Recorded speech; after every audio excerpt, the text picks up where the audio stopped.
Berjumpa lagi di IG Live-nya Meliora. Kali ini bersama saya, Nela Agustin, sebagai moderatornya. Dan kali ini psikolognya adalah Ibu Tasya. Sudah selama 8 tahun melalang melintang di dunia persikologan nih, seorang psikolog klinis yang banyak menangani masalah keluarga dan pernikahan ya. Saat ini Ibu Tasya sebagai seorang istri dan memiliki satu orang putri yang cantik, usianya 5 tahun. Nah, hari ini kita mau bahas mengenai konflik keluarga selama WFH dan SFH. Nah, sekarang nih, kalau boleh tahu kondisinya seperti apa sih Bu Tasya? Karena perubahannya cepet banget ya. Biasanya kerja di kantor, mungkin karena keadaan seperti ini, mau nggak mau semuanya harus beralih dari rumah. Ini sudah terjadi mulai dari bulan Maret ya, efektif ya. Kita sudah mulai ada perubahan yang kayak begini kan. Sekarang sudah bulan 8, berarti kurang lebih sudah 5 bulan. Sudah Iya, hampir betul. setengah tahun ya kita menjalani kegiatan yang seperti ini. Pas awal-awal, mungkin sebulan 2 bulan pertama itu bulan yang paling kritis untuk orang-orang. Karena ini kan posisinya kita semua baru, semua mesti online. Konfliknya itu kalau misalkan kita di rumah tangga, itu kan konflik pasti antara suami dan istri, kemudian orang tua dan anak. Kita akan bahas alternatif solusi secara umum. Apa saja sih konflik-konflik itu yang terjadi antara pasangan, suami dan istri? Yang pertama, stresnya pasti ada. Karena ada beberapa yang mungkin di PHK, ada juga penghasilannya menurun. Ada salary deduction. Kadang-kadang membuat kemudian si suami istri ini menjadi cekcok karena masalah ekonomi. Kedua, juga kebosanan juga. Biasanya bisa kemana-mana, biasanya bisa kemana saja dengan bebas gitu ya, kapanpun bisa keluar, bisa nge-mall, bisa me time gitu ya. Tapi ini kemudian tahu-tahu nggak bisa. Semuanya tutup, semuanya harus di rumah. Karena ada pandemi ini, karena ada kondisi yang penyakit yang berhubungan dengan virus COVID ini. Jadi semuanya juga ada takutnya, ada cemasnya, ada stresnya juga karena pekerjaan nih pada menumpuk nih, para ibu-ibu dan para bapak-bapak yang WFH itu bukannya lebih dikit kerjaannya malah nambah banyak gitu ya.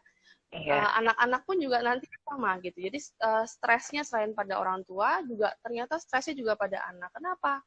Orang tua yang stres pastinya juga memberikan tekanan-tekanan tertentu secara tidak sadar kadang-kadang sama anak-anak gitu ya. Jadi anak-anak juga stresnya juga karena mungkin orang tuanya ribut, kemudian tugas sekolahnya mamahnya marah-marah gitu pas lagi ngajarin gitu kan, mamahnya tumbuk-tanduk gitu kan, karena aduh nggak ngerti lu gitu. Biasanya yang ngajarin gurunya, nih sekarang mesti mamahnya yang ngajarin sendiri gitu. Jadi kondisi yang penuh dengan konflik ini kemudian membuat suasana rumah menjadi tidak nyaman. Beberapa tips yang bisa saya sharing di sini adalah yang pertama, mengubah mindset kita. Ini bukan kondisi yang normal. Tapi perlu diingat juga bahwa situasi ini terjadi itu hampir di seluruh dunia. Berapa usaha bisnis yang kemudian bangkrut, ada banyak sekali orang yang mengalami PHK gitu ya. Jadi memang situasi ini benar-benar tidak nyaman, situasi pandemi ini. Nah, kemudian mindset apa yang perlu kita ubah dalam kondisi yang seperti ini? Pertama, jangan cemas berlebihan. Jadi kita waspada itu wajib ya, tidak boleh santai-santai aja terus nggak bebersih, nggak melakukan protokol kesehatan, nggak. Memang harus tetap dilakukan. Tapi tidak perlu cemas berlebihan. Ini akan berdampak pada hampir semua lini kehidupan keluarga kita. Gitu. Yang pasti kita lebih cepat, kita lebih sensitif, lebih cepat marah. Akibatnya konflik terus-terusan terjadi di rumah. Jadi mindset ini yang perlu diingat dulu bahwa Anda tidak sedang sendirian mengalami hal ini, bahwa ini adalah pandemi yang terjadi di seluruh dunia. Gitu. Jadi Anda tidak sendirian. Kemudian semua anggota keluarga saat ini sedang berada dalam situasi yang tidak nyaman. Si istri punya stresnya sendiri, suaminya juga sama, anaknya juga sama. Si istri mungkin stres karena suaminya penghasilan tidak seperti biasanya. Dan si suami mungkin stres juga. Nih istri biasanya tiap kali dia pulang kerja, semua rumah udah beres, kok ini masih belum kelar gitu. Masih ada aja semua yang belepetan, yang kotor misalkan gitu. Tidak seperti biasanya gitu ya. Anak pun juga sama, biasanya mainnya di luar gitu ya. Sekarang mesti adanya di rumah, udah gitu mesti belajar melulu gitu kan, sekolah online dari pagi sampai siang, belum lagi habis itu ngerjain PR, belum lagi nanti ngadepin emaknya yang ngomel-ngomel gitu kan, karena kerjaan PR-nya nggak selesai-selesai atau salah-salah melulu gitu kan. Nah, butuhkan toleransi, jangan merasa ingin selalu saya lah yang paling nggak nyaman, akhirnya kita akan memberikan tuntutan yang lebih gitu. Ketika kita memberikan tuntutan yang lebih, itu justru akan memperparah konflik. Justru yang nggak ada konflik mungkin jadinya bisa menimbulkan konflik-konflik yang baru. Gitu. Satu lagi, ini sebenarnya terjadinya ini hanya sementara. jika kita semua bisa menjaga diri, bisa tetap mengikuti protokol kesehatan yang ada, seharusnya pandemi ini bisa cepat selesai. Setidak-tidaknya nanti sampai keluar vaksin lah ya. Jadi kita pasti akan bisa melewati masa pandemi yang sulit seperti ini. Yang kedua adalah saling komunikasi. Jadi jangan main kode-kodean kalau lagi dalam situasi yang seperti ini. Ngomong aja gitu, mintanya dibantu apa, ya, mintanya dikasih apa, mintanya diajakin ngomong apa gitu. Semuanya mesti diutarakan, semuanya mesti gamblang disampaikan. Kemudian Anda juga perlu memilah dan memilih apa saja yang perlu dan tidak perlu untuk diutarakan saat ini. Kalau ada masalah-masalah ataupun konflik-konflik yang masih belum selesai di masa yang sebelum ini, jangan dibawa dulu sekarang ya. Nggak usah lah para ibu-ibu, bapak-bapak ngomongin masalah mantan gitu kan.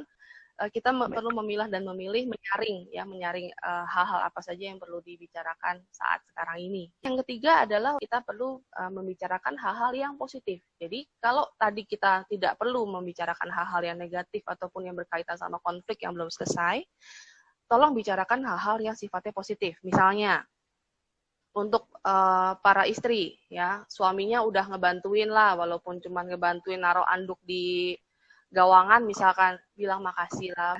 Atau si suami udah berhasil memotong tahu dan sayuran dengan tepat gitu kan. Aduh makasih ya, udah dibantuin gitu ya. Reward, berikan reward melalui ucapan. Pakai senyum lah dikit gitu biar cakep gitu kan. Para suami itu juga sama. Si istri udah menyediakan makanan, membersihkan rumah, dia sudah berupaya dengan maksimal untuk membuat semua kondisi ini di rumah ini tetap relatif lebih nyaman, bilang terima kasih. Kalau sama anak gimana? Anak-anak ini kadang-kadang memang mereka pada posisi yang kalau mereka udah jenuh, lebih cranky, apalagi anak-anak kecil. Tapi ketika dia sudah menyelesaikan tugasnya dengan baik, setidak-tidaknya tugasnya selesai, itu bisa tetap diberikan reward. Aduh pinter anak mami gitu ya, aduh pinter udah selesai tugasnya gitu kan, ini peluk dulu lah, peluk lah, cium gitu kan. Kalau kita memberikan reward itu, next time untuk tugas yang berikutnya dia pasti akan lebih semangat ngerjainnya. Nggak usah pakai tumbuh tanduk, biasanya dia udah ngerjain sendiri. Kenapa? Karena dia sudah dapat reward yang kemarin itu, jadi dia pengen mempertahankannya yang sekarang. Dia pengen dapat pujian lagi tuh, jadi biasanya dia akan mengerjakan setidak-tidaknya minimal beres itu kerjaan. Jadi mamahnya selama anaknya ngerjain tugas, mamahnya bisa ngerjain yang lain, bapaknya bisa meeting gitu. Yang ketiga adalah turunkan ekspektasi. Ya, contohnya apa? Untuk para istri, suami-suaminya mungkin sekarang dalam kondisi yang mendapatkan tekanan kerjaan yang lebih besar gitu ya. Kemudian juga mungkin gajinya juga ada yang dipotong. Kita mesti memahami hal itu bahwa mungkin ada beberapa hal yang membuat dia stres selain masalah pekerjaan, tapi juga masalah ekonomi. Jadi kurang-kurangilah nuntut-nuntut dia, misalkan, ini walaupun lagi masa begini masih bisa beli ini loh, gitu kan. Jangan membandingkan yang kayak begitu. Para ayah dan ibu itu juga perlu menurunkan ekspektasinya ke anaknya. Anak-anak pun membutuhkan waktu untuk adaptasi dari yang biasanya diajarin sama gurunya, dia sekarang mesti diajarin sama orang lain. Penerimaan informasinya pasti dia butuh penyesuaian waktu. Artinya kalau anaknya nggak ngerti-ngerti, jangan langsung marah gitu kan. Yang biasanya bisa habis belajar bisa main sama temen, sekarang mereka habis belajar nggak bisa main sama temen loh. Cuma ada di rumah, malah kadang-kadang maknya begitu beres online, ayo cepetan kerjain dulu PR-nya gitu kan. Nah, itu adalah kondisi yang pasti mereka juga butuh waktu untuk beradaptasi, dan dalam kondisi seperti ini semuanya dibutuhkan saling. Orang tua harus mengerti anak, dan anak pun nantinya kalau memang sudah remaja biasanya mereka sudah bisa lebih aware ya. Kalau orang tuanya udah mulai nadanya tinggi ya mereka udah mulai ngerjainnya juga lebih cepat gitu. Tapi kalau anak-anak kecil kan enggak, mamahnya teriak ya dia ikutan aja teriak gitu. Jadi memang ini semua dibutuhkan waktu untuk beradaptasi. Jangan menuntut segala sesuatunya berlangsung dengan normal. Artinya tidak bisa serapi biasanya, tidak bisa senyaman biasanya. Yang bapaknya juga kerja dari rumah, yang mamahnya juga dia kerja di rumah, yang ngebersihin rumah juga, yang ngurusin anaknya juga, ya anaknya yang biasanya bapaknya nggak lihat, anaknya ngeberantakin macem-macem, kali ini mesti lihat tuh anaknya bikin apa aja tuh di rumah gitu kan. Jadi semuanya mungkin dalam kondisi yang tidak nyaman. Jadi jangan berekspektasi, turunkan ekspektasi Anda tentang kondisinya. Yang keempat adalah bagi tugas dan bagi waktu. Ini juga memungkinkan. Memang akan lebih enak kalau misalkan di rumah itu memang ada helpernya, ada asisten ya, ada asisten rumah tangga gitu. Kalau untuk anak-anak ada mbak yang ngebantuin, seenggaknya mamahnya bantu ngajarin, mbaknya beberes rumah gitu. Tapi kalau nggak ada, gitu kan. Belum lagi anaknya lebih dari satu, waduh, itu lebih repot lagi gitu ya. Nah, kita sebisa mungkin kita berbagi tugas. Misalkan nih, kalau saya waktu meeting dan waktu konsultasi gitu ya, itu kalau bisa nggak berbarengan sama suami gitu. Jadi si suami misalkan meetingnya, kita janjian dulu gitu kadang-kadang kalau misalkan masih bisa diatur ya. Kalau kita misalkan meetingnya, si suami meetingnya jam 10 sampai jam 1 misalkan, ya saya nanti konsultasinya jam 2 sampai jam 4 misalkan kayak gitu. Tidak semua jenis pekerjaan bisa diatur seperti itu, seideal itu waktunya ya. Tapi ya udah nggak apa-apa, sebisanya saja gitu. Malam hari itu orang tua sudah selesai mengerjakan semua tugasnya, si anaknya baru mulai misalkan baru diajarin gitu ya, baru dibantu. Tadi yang salah tadi yang mana ya? Oh, yang ini, oke, yang ini kita coba ulang deh. Yang ini tuh harusnya begini, misalkan kayak begitu. Jadi kita tetap mesti mengakali waktu. Orang tua mungkin kadang jadi tidurnya jadi lebih malam gitu, karena waktunya jadi lebih sedikit waktu istirahatnya gitu. Karena kan memang ini ngurusin si anak ini gitu kan, dan kita pun perlu menyelesaikan pekerjaan kita sendiri itu ya setelah semuanya selesai gitu ya, terutama para ibu-ibu, para bapak-bapak nih biasanya setelah semuanya selesai, semuanya sudah beres, baru bisa ngerjain pekerjaan kita sendiri, pekerjaan kantor kita sendiri gitu. Saat ini itu adalah waktu yang tepat untuk bisa saling mengenal sebenarnya, kalau kita mau meninjau dari segi yang lebih positif.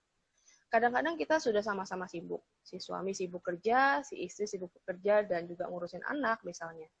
Sampai-sampai kita kadang udah nggak tahu gitu, bahwa misalnya nih, oh dulu suami saya nggak suka cabai, tapi ternyata sekarang suka ya, gara-gara mungkin karena sering makan di luar ada cabainya, lama-lama nih doyan juga misalkan gitu. Jadi perubahan-perubahan kecil kadang-kadang kita nggak ngeh, karena adanya kita berpisah gitu kan, 8 jam di luar rumah gitu kan, hanya paling 5-6 jam saja yang kita bisa komunikasi intensif sehari-harinya ya di luar weekend. Nah, ini adalah kesempatan sebenarnya kita bisa saling kenal gitu kan. Oh, si istri saya tuh kalau di rumah tuh begini gitu ya, yang dia urus tuh begini banyak. Oh, suami saya ternyata teleponnya nggak berhenti-berhenti ya, telepon dari si A, si B, si C. Kadang sambil nelfon, sambil ngerjain di laptop misalkan kayak gitu. Oh, jadi kayak begini ya sibuknya dia gitu kan. Kemudian si anak, oh ternyata tuh dia sebanyak ini yang mesti dia pelajari gitu ya. Ternyata sebanyak ini yang dia mesti kerjakan sehari-hari di sekolah. Belum lagi sama lesnya segala macam. Jadi kita bisa saling melihat. Ini adalah momentum di mana kita bisa saling mengenal benar-benar kondisi masing-masing anggota keluarga kita sendiri. Di weekend kita sebisa mungkin spare time buat me time. Masing-masing boleh melakukan apa yang dia mau. Misalnya si anak mau main semua dikeluarin boleh misalkan. Karena biasanya kan di rumah ntar dulu mainnya, ngerjain dulu tugasnya gitu kan. Tapi ini enggak, ini dibebasin dulu sementara. Supaya ya si anaknya ini bisa melihat-lihat dan bermain sepuas-puasnya dia tanpa batasan. Atau misalkan anak-anak ini, oh pengen main game dong gitu kan, dari Senin sampai Jumat kan nggak boleh main game. Oke, boleh. Ini weekend, boleh main game. Itu me time-nya dia. Kita perlu berikan juga gitu kan, tapi kita batasin lagi jamnya. Habis ini main lagi sama mami ya, misalkan kayak gitu. Si ibu dan si ayah boleh ngapain aja terserah di rumah. Misalkan si maminya mau nonton drama Korea, boleh. Papinya mau nonton bola misalkan atau apa, boleh gitu. Jadi kita melakukan kegiatan masing-masing sendiri-sendiri di weekend ini. Gitu. Bisa juga masak bersama, bikin kue bareng gitu kan. Itu kan juga salah satu hal yang menyenangkan yang bisa membantu komunikasi antara anggota keluarga ini menjadi lebih lancar. Gitu. Nah, kemudian yang terakhir itu kita sekarang sebenarnya di era yang super digital ini itu sudah bisa ada namanya jalan-jalan virtual. Kalau dari Google kan ada Google Street View, kemudian ada Google Art and Culture, itu kan. Itu adalah aplikasi-aplikasi yang biasa kita gunakan untuk jalan-jalan secara virtual gitu ya. Jadi kita bisa lihat tempat-tempat yang berbeda. Yang Google Art and Culture itu kita bisa sampai masuk ke museum-museum, itu bisa lihat dalam-dalamnya, itu bisa gitu kan. Google Street View bahkan kalau kita search ke Raja Ampat itu mereka menyediakan ada foto yang 360 derajat. Jadi kita bisa lihat sampai dalam-dalamnya air gitu. Lumayan gitu. Jadi ya seneng lah walaupun belum bisa jalan-jalan beneran ya, jalan-jalan langsung gitu ya. Tapi kita sudah bisa jalan-jalan secara virtual dulu sementara sampai dengan nanti situasi pandeminya sudah membaik. Nah, kita sudah bisa jalan-jalan beneran gitu, jalan-jalan ke tempatnya langsung gitu ya. Dan hitung-hitung aja sebenarnya kondisi sekarang ini sebagai waktu yang tepat untuk Anda menabung gitu ya. Jadi selama di rumah nggak bisa jalan-jalan yang biasanya bisa setahun bisa 2 kali gitu kan, kemana-kemana. Nah ini ya ditabung dulu lah, nanti kalau sudah selesai kita jalan-jalan lagi gitu, seperti biasa gitu. Itu aja sih Bu Nela dari saya, Bu Nela. Bu Tasya, ternyata Ya. keadaan pandemi ini ada sisi positif maupun negatifnya ya, terutama mungkin buat keluarga atau mungkin pasangan suami istri yang mungkin selama ini dua-duanya udah sibuk kerja, nggak ada waktu lagi ya.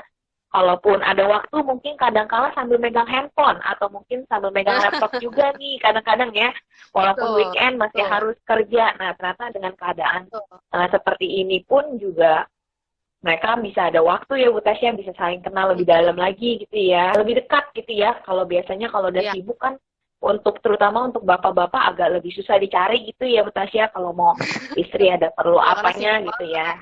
Pastinya kalau keadaan seperti ini, kadang-kadang nih ayah atau ibu, suami atau istri, kadang-kadang emosinya juga naik turun ya. Mungkin keadaan begini juga nggak segampang itu untuk ngaturnya Bu Tasya. Mungkin ada tips atau ada cara dari Bu Tasya nih untuk menyeimbangkan antara suami dan istri nih, terutama dalam segi emosi. Memang kalau untuk menyeimbangkan emosi ini kondisinya yang pertama saringan kata-katanya mesti dikencengin gitu ya. Jadi dalam kondisi seperti ini kata-kata dengan nada bicara sedikit lebih tinggi aja udah bisa memicu konflik gitu, karena semuanya dalam kondisi sensitif gitu ya. Yang biasanya bisa keluar aja pulang-pulang berantem misalnya gitu. Apalagi yang kondisi sekarang ini mesti di rumah terus, tuh pasti konfliknya makin luar biasa. Ya, itu berarti memang sudah ada masalah sebelumnya. Nah, itu kita bisa sarankan untuk konseling saja kalau misalkan begitu. Akar masalahnya ini mesti dibereskan. Tapi jika tidak, memang masih bisa disiasati dengan masalah komunikasi tadi. Yang tadi saya bilang ada tunda masalah omongan membicarakan hal-hal yang sensitif gitu kan. Membicarakan hal-hal yang memang biasanya aja udah dihindari, ya sekarang jangan diomongin lagi gitu. Itu karena pasti akan memicu konflik yang lebih banyak. Masalah komunikasi satu tadi yang saringan itu, kemudian yang pilah-pilih kata itu.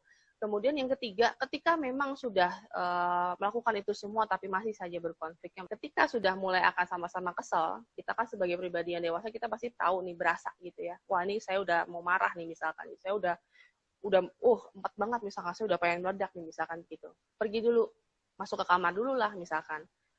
Pergi dari tempat itu untuk sementara waktu, bukan keluar rumah ya, tapi pergi dari ruangan itu gitu ya, memisahkan diri untuk sementara waktu sampai dengan merasa relatif lebih tenang tuh. Jadi kalau misalkan sudah nggak kuat banget, sudah konfliknya sudah semakin parah, ya mesti berkonsultasi. Tapi jika tidak, jika masih bisa ditahan, yaitu tadi mungkin bisa memisahkan diri untuk sebentar gitu ya, memisahkan diri sampai dengan tenang, pisah ruangan dulu lah misalkan gitu. Oke. Dan mungkin biasanya Bu Tasya kalau antara orang tua suami istri yang udah istilahnya keadaan mungkin lagi memanas, biasanya anak-anak bisa jadi korban ya Bu Tasya ya? Betul. Jadi pelampiasan pada akhirnya. Anak-anak juga suka nggak ngerti ya sebenarnya apa yang dirasain sama orang dewasa, terutama sama ayah atau ibunya gitu ya, karena mereka juga mungkin masih kecil dan keadaan seperti ini bikin mereka benar-benar juga sulit buat mereka, anak-anak ngerasain seperti ini. Kalau keadaan seperti ini, pastinya nggak gampang juga nih Bu Tasya buat orang-orang yang memang suami istri terutama, yang biasanya suka main kode-kodean. Iya, betul. Pastinya nggak gampang, mungkin efeknya jauh lebih besar Bu Tasya kalau untuk suami istri yang pakai kode-kode dengan keadaan seperti ini. Memang ada orang yang apa aja yang dia rasain bisa diomongin gitu, tapi ada juga beberapa yang mesti pakai kode, atau misalkan dia suruh ngomong langsung tuh susah, berat banget mulutnya gitu ya. Saya biasanya menyarankan ditulis aja lah gitu. Ditulis di chat gitu misalkan, tapi nggak usah panjang-panjang, cuma tulis aja intinya, karena kalau panjang lebar nanti bisa interpretasinya bisa berbeda.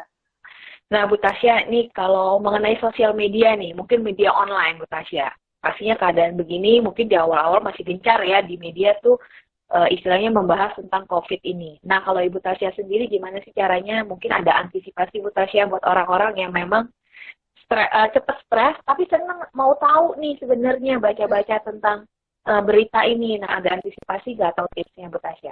Yang pasti kita mesti selektif dalam memilih media. Dilihatlah di media-media yang memang terpercaya. Misalkan dari situs-situs resmi pemerintah atau dari situs resminya langsung aja WHO gitu kan, supaya kita misalkan tahu kondisi terkini seperti apa. Saya akan menekankan coba fokuskan pada apa yang harus Anda lakukan untuk bisa mencegah penularan pada diri Anda sendiri. Itu kan yang penting sebenarnya kan. Anda hanya cukup mengetahui gejala-gejalanya. Oh, gejalanya ini, itu. Oke, berarti ada gejalanya, ada batuk kering, sesak nafas, demam tinggi, bla bla bla bla. Tapi yang lebih penting lagi gimana caranya kita menjaga diri sebenarnya, kemudian penyembuhannya seperti apa. Kita perlu waspada, tapi kalau sampai cemas berlebihan juga jangan gitu. Karena kecemasan itu akan menurunkan imunitas kita juga gitu loh. Dan pastinya efeknya untuk keluarga sendiri juga banyak ya Bu Tasya ya. Betul, kalau kitanya sendiri tidak menjaga ya. Dan yang jadi masalah itu memang kalau misalkan kondisinya adalah keluarga sendiri itu enggan untuk diatur mengenai masalah kesehatan ini, misalkan disuruh bebersih nggak mau. Nah, itu yang kita perlu komunikasikan lebih banyak. Jangan sampai karena berbeda pandang masalah penjagaan kesehatan ini, kemudian malah itu yang jadi konfliknya.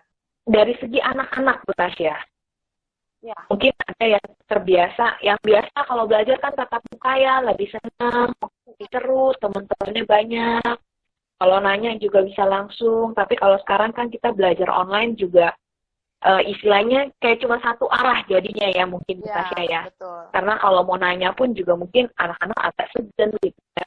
Nah itu mungkin ada dari Bu Tasya untuk orang tua gitu, sama yang mungkin anak-anaknya ngerasa jadi nggak semangat belajarnya karena nggak ketemu teman-teman, atau mungkin jadinya ngerasa susah belajarnya. Ada nggak Bu Tasya mungkin cara-cara gimana untuk membangkitkan semangat untuk anak-anaknya? Ini kalau gitu saya pengen share dulu nih, jadi tentang posisinya di anak saya sendiri gitu ya, dia masih besar. Nah, dia kondisinya pembelajaran online ini kadang-kadang misalkan gurunya minta dia untuk nyanyi, minta untuk menjawab pertanyaan gitu ya. Kadang-kadang itu anaknya menjawab, tapi karena ini online gitu ya, jadi kadang-kadang terkendala sinyal, jawabannya dia atau nyanyiannya dia tuh nggak nyampe. Gurunya kemudian ini nanya lagi tuh, ayo mana suaranya mana, kok nggak kedengeran. Nah, si anak ini gitu, tadi udah nyanyi, udah capek-capek kok nggak dibilangnya nggak nyanyi gitu kan. Nah, itu kadang itu menurunkan motivasi memang kadang-kadang gitu ya. Tapi ya sekali lagi nih memang ya ini resiko. Ini ada resiko lagi situasi online seperti ini, pandemik seperti ini memang. Nah, kalau saya pribadi saya jadinya saya bilang sama dia memang mungkin Bu Guru nggak dengar karena sinyalnya bermasalah di sana gitu kan. Jadi guru nggak dengar kamu nyanyi tadi, Bu Guru tadi nggak dengar waktu kamu jawab gitu. Tapi nggak apa-apa. Kan mami tadi dengar gitu kan, mami tadi dengar nggak, udah pinter kok, udah bagus. Jadi kita yang menggantikan, memberikan support itu sama si anaknya. Yang pasti rewardnya itu dalam bentuk pujian itu akan lebih mengena dan lebih melekat buat si anaknya itu. Sama teman-temannya gimana? Ini kan lagi nggak bisa ketemu ya, nggak bisa main bareng, kita bisa video call. Kalau saya biasanya anak saya sama teman-temannya itu kita bikin grup itu video callan gitu. Video callan bareng, nanti ya ngobrol-ngobrol berapa menit doang gitu kan, sekedar lepas kangen aja sudah gitu misalnya. Nah, sebenarnya kalau untuk anak-anak itu kita perlu membatasi mereka punya stress time-nya. Waktu stresnya dia itu kalau bisa jangan terlalu panjang. Artinya apa? Stress time itu kapan? Ya pas lagi mengerjakan tugas, pas lagi online school gitu ya, itu kan biasanya mereka juga merasa tertekan gitu. Jadi kalau sudah selesai dari waktu PJJ itu, pembelajaran jarak jauh itu sudah selesai, oke, kasih istirahat dulu, jangan langsung suruh kerjain PR ya, misalkan gitu. Istirahat dulu sejam 2 jam, main bebas, nanti kalau udah capeknya hilang, udah mandi, misalkan udah makan, yuk kerjain PR ya, misalkan gitu. Kerjain PR, udah selesai kerjain PR, udah habis itu main lagi, misalkan gitu. Jadi mereka mesti diberikan waktu yang seimbang antara online school-nya ini dengan waktu bermain secara offline-nya ini gitu, supaya mereka tetap terjaga kesehatan psikologisnya mereka. Kalau nggak mereka stres juga pasti. Kalau anak udah stres pasti nanti cranky. Kalau udah cranky nanti pasti kita juga ikut-ikutan stres juga. Nah, itu nanti jadinya lingkaran setannya muternya di situ aja tuh gitu. Jadi kita sebagai orang yang lebih dewasa, orang tua ya mau nggak mau kita istilahnya mesti yang lebih ngalah, lebih banyak mengerti dia gitu. Pembahasan kita sampai sini, mungkin saya boleh narik kesimpulan dulu ya dari pembicaraan Bu Tasya tadi. Yang pertama, antisipasinya adalah yang istilahnya mengalami keadaan seperti ini nggak cuma kita doang yang ada di sini, tapi ternyata di seluruh dunia. Nah, selain itu juga mungkin ada saling komunikasi, terutama mungkin antara suami istri dan keluarga nih. Jangan sampai keadaan seperti ini malah memberikan dampak negatif ternyata untuk keluarga. Seharusnya malah harus mempererat gitu ya, harus mempererat. Jangan main kode-kodean. Kalau misalnya sebisa mungkin komunikasi suka dan nggak suka mungkin bisa dibicarakan dengan baik-baik. Nah, selain itu juga turunkan ekspektasi nih, karena keadaan juga mungkin keuangan juga lagi kurang stabil, terusnya mungkin yang terbiasa dengan adanya uang bulanan juga mungkin harus berkurang, jadinya pengeluaran juga harus dijaga berat-berat, yang mungkin yang nggak penting untuk sekarang ditunda dulu dibelinya. Nah, selain itu bagi tugas dan waktu ya Bu Tasya. Nah, ini peran keluarga nih, suami, istri, dan anak mungkin di dalam lingkungan rumah harus bagi-bagi tugas dan peran nih. Harus gimana keadaannya, karena kebersamaan di rumah kan selalu ada ya Bu Tasya, karena WFH dan FFA. Jadinya harus bagi-bagi semuanya. Positifnya dengan keadaan seperti ini ya Bu Tasya, saling mengenal. Dan itu luangkan waktu di weekend, saling ada me time antara suami dan istri ataupun anak gitu ya. Kegiatannya bisa dilakukan di dalam rumah, salah satunya dengan jalan-jalan virtual ya. Jadi Bu Tasya ada kata-kata terakhir atau quotes gitu untuk keluarga di rumah atau suami istri yang ada di rumah.